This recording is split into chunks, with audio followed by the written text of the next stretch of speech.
قال رحمه الله باب ما يذكر في المناولة وكتاب العلم بالعلم إلى البلدان. وقال أنس نسخ عثمان المصاحف فبعث بها إلى الآفاق ورأى عبد الله بن عمر ويحيى بن سعيد ومالك ذلك جائزا، واحتج بعض أهل العلم أهل الحجاز في المناولة في حديث النبي صلى الله عليه وسلم حيث كتب لأمير السرية كتاب وقال لا تقرأه حتى تبلغ مكان كذا وكذا، فلما بلغ ذلك المكان قرأه على الناس وأخبرهم بأمر النبي صلى الله عليه وسلم. وفي قال حدثنا إسماعيل بن عبد الله قال حدثني إبراهيم بن سعد عن صالح عن ابن شهاب عن عبيد الله بن عبد الله بن عتبة بن مسعود أن عبد الله بن عباس رضي الله عنهما أخبره أن رسول الله صلى الله عليه وسلم بعث بكتابه رجلا وأمره أن يدفعه إلى عديم البحرين، فدفعه عديم البحرين إلى كسرى، فلما قرأ مزقه، فحسبت أن ابن المصيب قال فدعا عليهم رسول الله صلى الله عليه وسلم أن يمزقوا كل ممزق.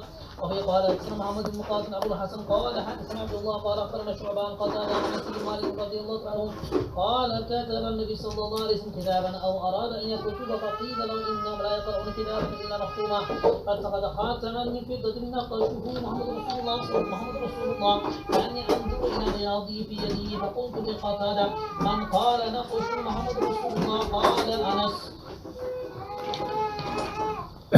یہ مسئلہ امام بخاری رحمۃ اللہ تعالی علیہ نے جو نیا باب بتایا ہے، یہ نئے باب کا تذکرہ میں نے ابھی حدیث اور اصول بھی تمہارے سامنے کیا تھا، اور اس کو مناولہ سے تعبیر کیا جاتا ہے.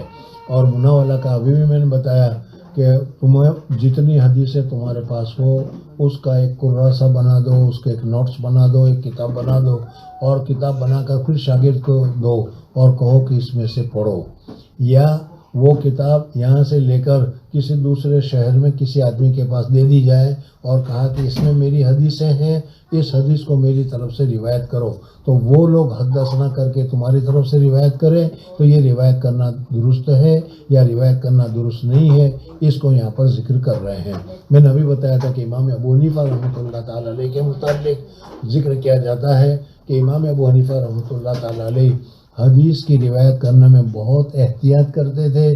اس وجہ سے فرمایا کہ یہ کتاب اگر دوسری جگہ پر بھیجی جا رہی ہے اور اس کے ساتھ دو آدمی گواہی دیتے ہیں کہ ہاں ہمارے سامنے فلاں شیخ نے اس کو لکھا اور اس کو دیا اور ہم اس کے ساتھ ہیں اور ہم گواہی دے رہے ہیں کہ اسی کی ہے، تو اس صورت میں جائز ہوگا، درست ہوگا.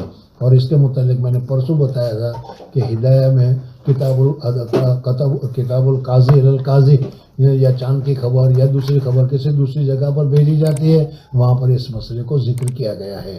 امام بخاری رحمۃ اللہ تعالیٰ علیہ نے اس مسئلے کو یہاں پر ذکر کرنے کے بعد بتایا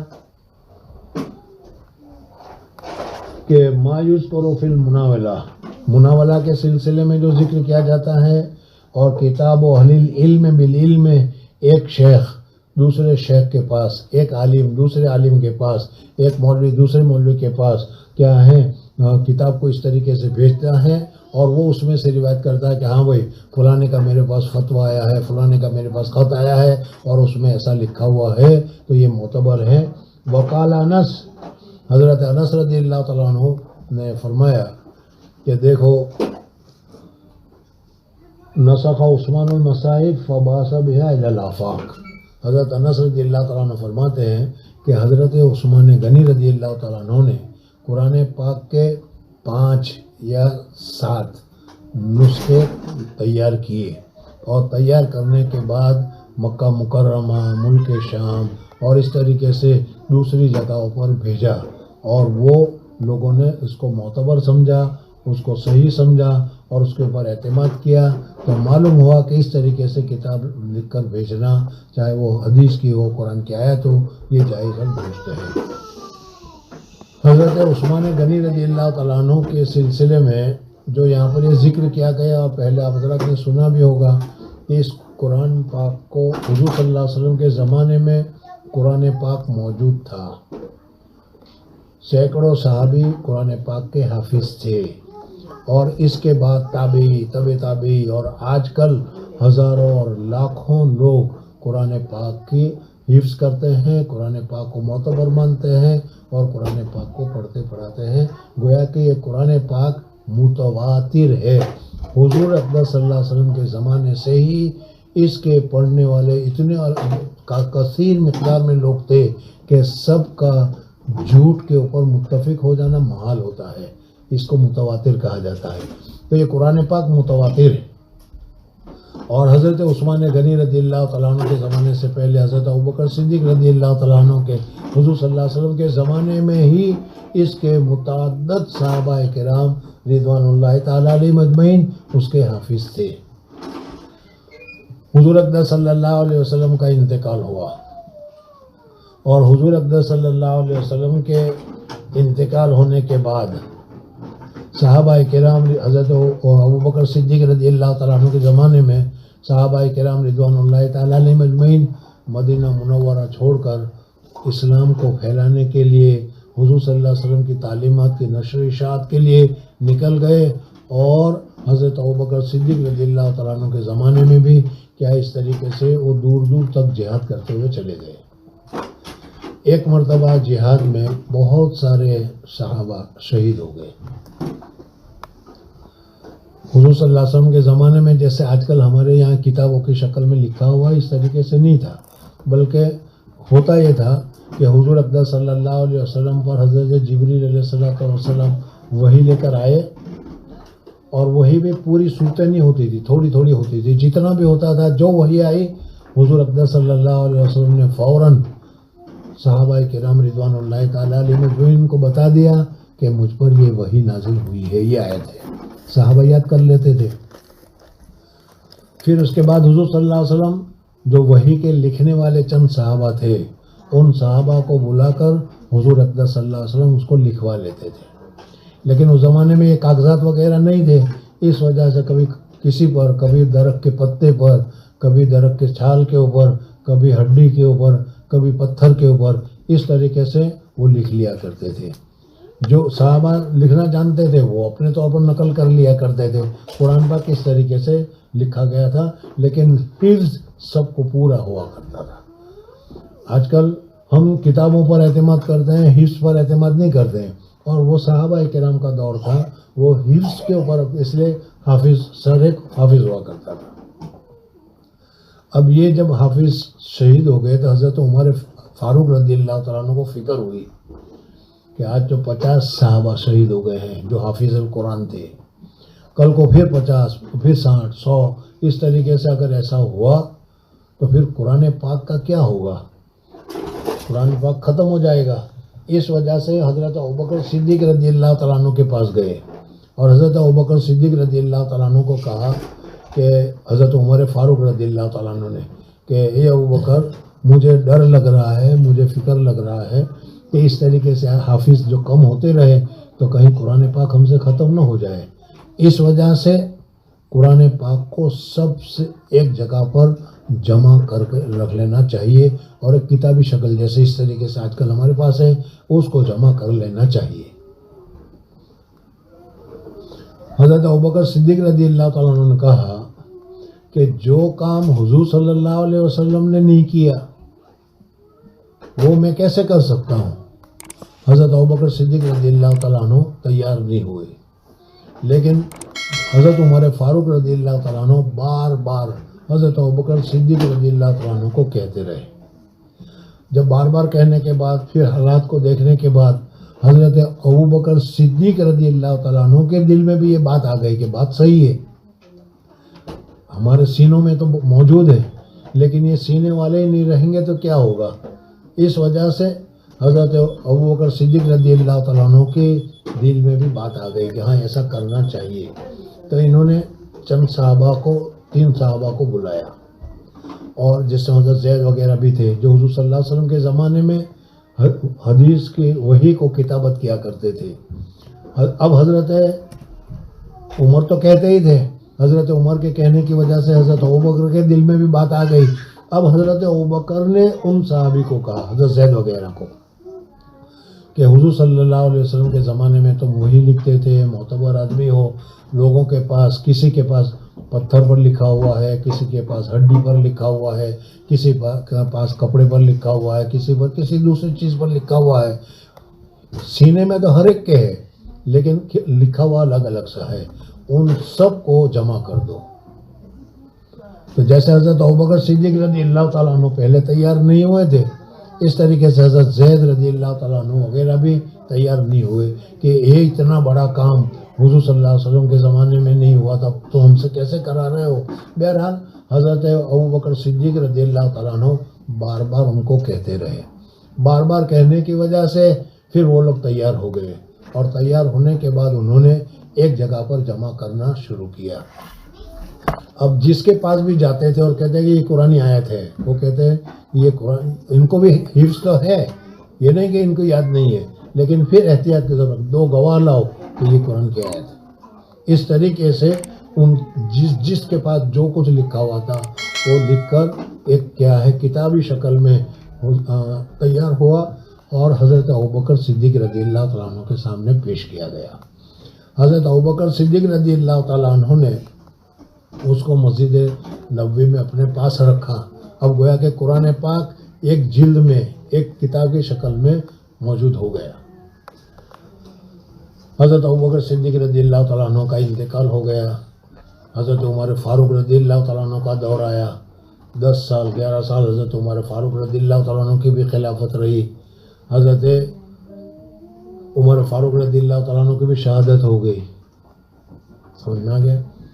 ابھی حضرت عمر فاروق رضی اللہ تعالیٰ عنہ کے زمانے میں صحابہ کرام رضوان اللہ تعالیٰ علیہ مجمعین مکہ مکرمہ سے نکل کر سندھ, پاکستان اور کیا کہتے ہیں آذربائیجان اور اسی طریقے سے دوسرے ملک تک پھیلتے چلے گئے.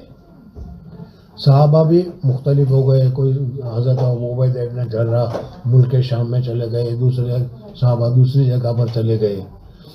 اب وہ لوگ جس طریقے سے قرآن پاک انہوں نے حضور صلی اللہ علیہ وسلم سے سیکھا تھا, وہاں کے علاقوں کو جہاں بھی صحابی پہنچے وہاں کے لوگوں کو انہوں نے اسی طریقے سے قرآن پاک کو یاد کروایا, قرآن پاک کو سکھلایا.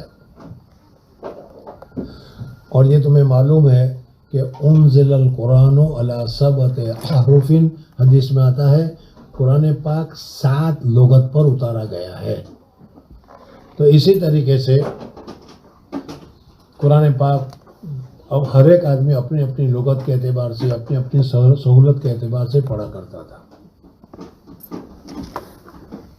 اس مسئلے کو سمجھانے کے لیے بڑی تفصیل ہے, لیکن مختصر سے سمجھانے کے لیے آپ کو معلوم ہے کہ خود یہاں انگلینڈ میں بھی ویلس والے انگلش بولتے ہیں, اسکاٹ لینڈ والے انگلش بولتے ہیں, یارکشائر والے انگلش بولتے ہیں, لنڈن والے انگلش بولتے ہیں. الفاظ تو وہی ہوتا ہے لیکن ذرا سا کچھ فرق ہوتا ہے. اسی طریقے سے گجراتی زبان میں بھی ہے, ذرا سا فرق ہوتا ہے. بلساڑ کے علاقے کے جو لوگ ہیں وہ پانی کی جگہ پر وہ بولیں گے پانی. اب ان کو کتنا بھی پانی بلواؤ وہ پانی بول نہیں سکیں گے, وہ پانی بولیں گے. سورت والے پانی بولیں گے اور بھروچ والے پونی بولیں گے. ایک ہی چیز ہے لیکن کیا ہے لغت کے اعتبار سے یہ فرق ہو رہا ہے. تو اس طریقے سے اب اس بھروچ والوں کو کتنی کوشش کرو کہ وہ پانی بولے, وہ پانی نہیں بول سکے, وہ پونچ جائے گا. اور اسی طریقے سے احمدآباد وغیرہ جو ہے گجراتی ہے لیکن اس کے الفاظ میں کچھ نہ کچھ فرق آ ہی جائے گا لہجے کے اعتبار سے. تو اس طریقے سے ان حضرات میں بھی یہ فرق ہوتا تھا اور ان کو بولنا مشکل ہوتا تھا. اس وجہ سے 7 طریقے حضور اقدس صلی اللہ علیہ وسلم کے زمانے میں نازل تھے. اب ہر ایک آدمی اسی طریقے سے اپنے شاگردوں کو سکھلائے گا. تو اب وہ کسی کو پانی سکھلایا ہے تو وہ پانی والے کو غلط کہے گا, پانی والا پانی والے کو غلط کہے گا.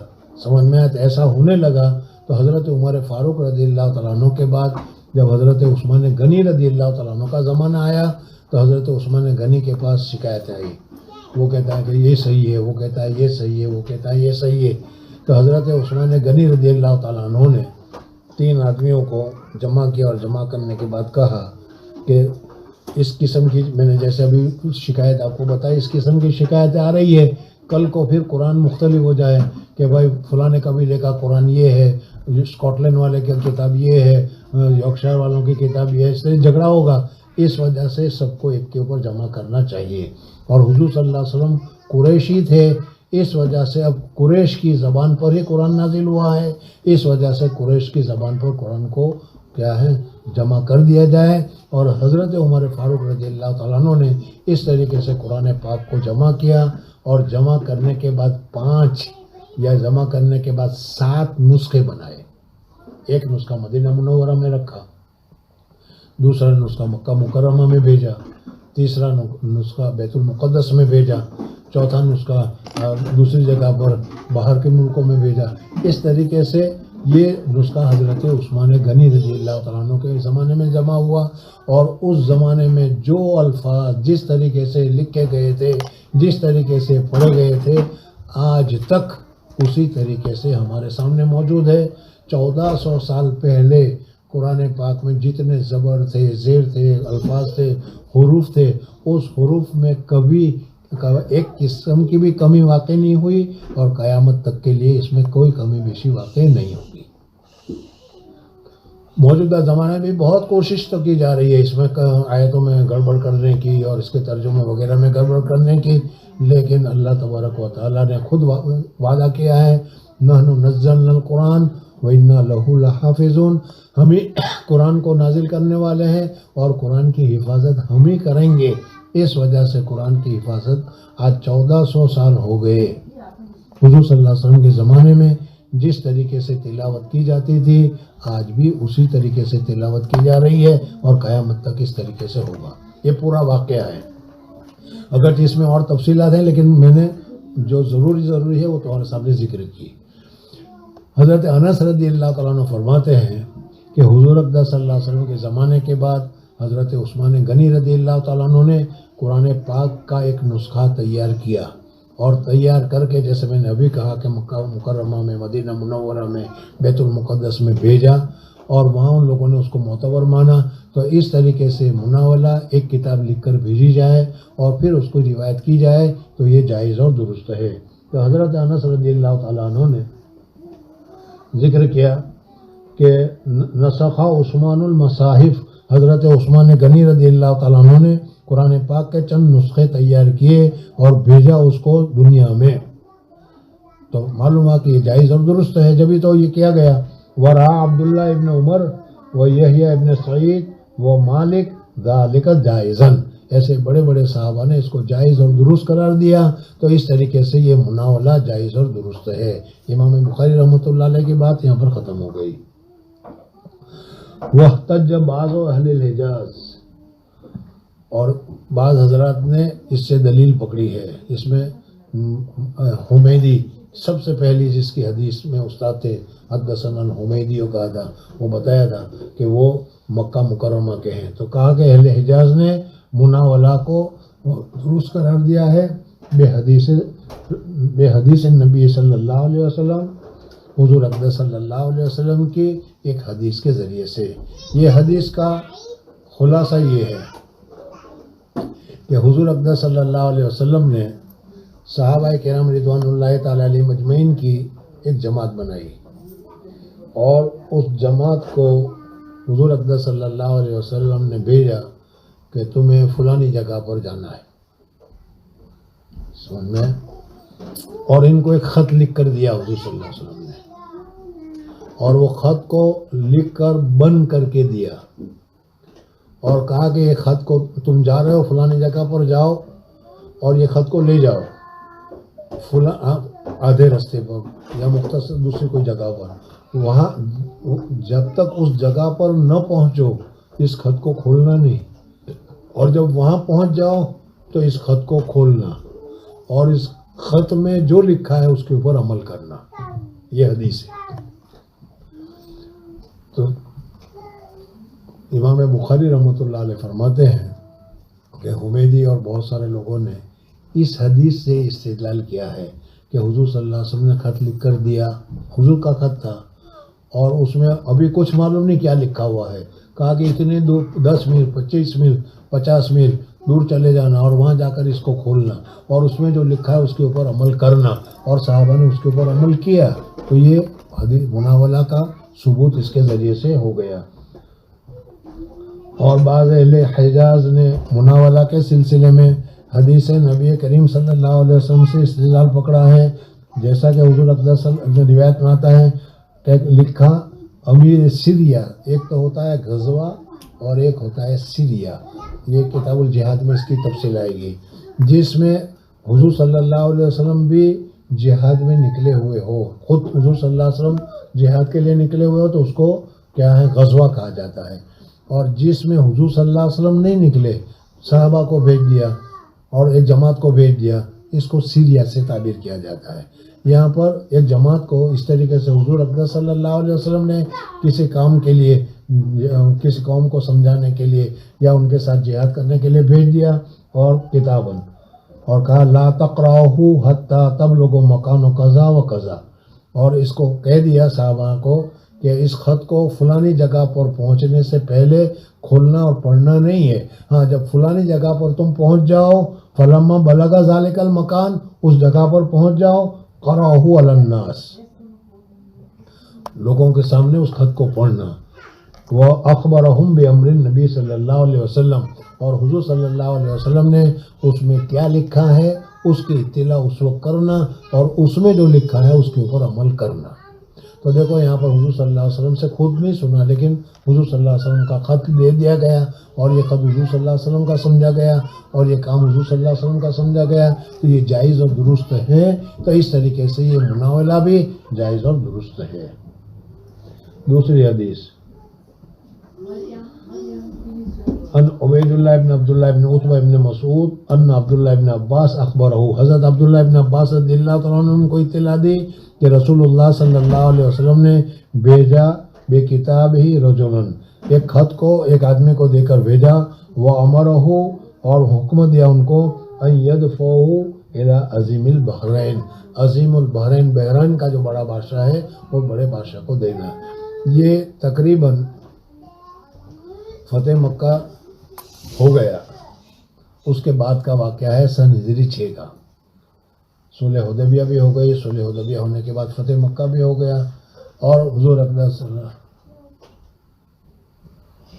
صلح حدیبیہ کے بعد بھی فتح مکہ نہیں ہوا، ابھی صلح حدیبیہ ہی ہوا ہے. صلح حدیبیہ میں صلح ہو گئی کہ 10 سال تک اب ہم آپس میں کافروں کے ساتھ، مکہ کے کافروں کے ساتھ لڑائی نہیں کریں گے، یہ صلح ہوئی تھی.